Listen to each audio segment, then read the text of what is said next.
Hello, Americans. I'm Paul Harvey, Jr.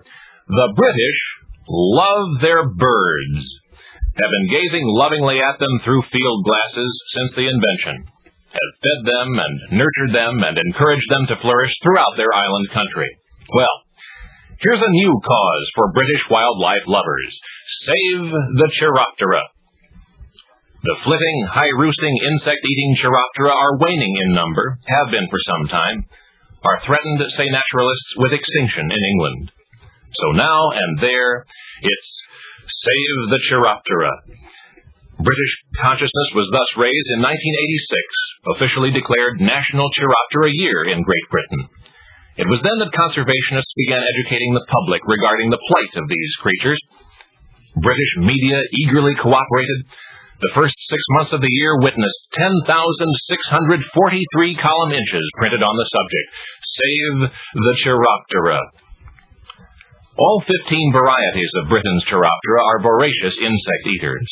The tiny pipistrelle, for example, weighs as little as 10 paper clips, and yet can consume 3,000 gnats a night. What is threatening the Chiroptera?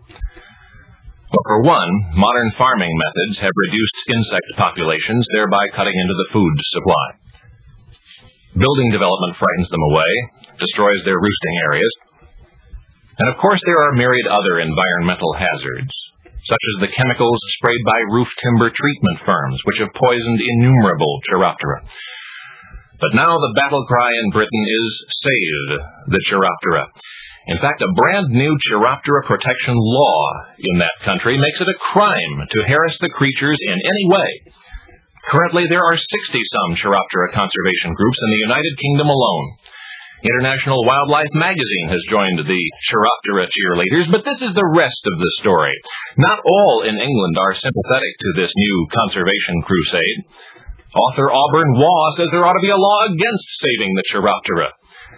There are Chiroptera roosting in St. James Church, too, and the church organist is complaining that he cannot tell the black keys from the white ones because of the ceaseless rain of Chiroptera droppings. But when the caretaker of St. James placed a stuffed owl on a windowsill, attempting to frighten away the Chiroptera, he was reprimanded for illegally annoying the roosting creatures. So the champions of Chiroptera appear to be winning battles and converts nationwide. Britain's Concrete Pipe Association was recently persuaded to donate 15 feet of 6-foot diameter pipe, the ends closed off with iron grillwork, as a permanent and safe corner of Kent, which the Chiroptera can call their own. And did I mention, in case you were wondering, the name Chiroptera in Greek means hand, wings. It's the formal zoological term for the animals so long identified with dark caves and horror movies and suspected of rabies. I said animals, not birds. For the traditionally despised creatures whose PR problem the British are now seeking to solve, even to the point of making them pets, are bats. Save the bats. Save the bats. And now you know the rest of the story.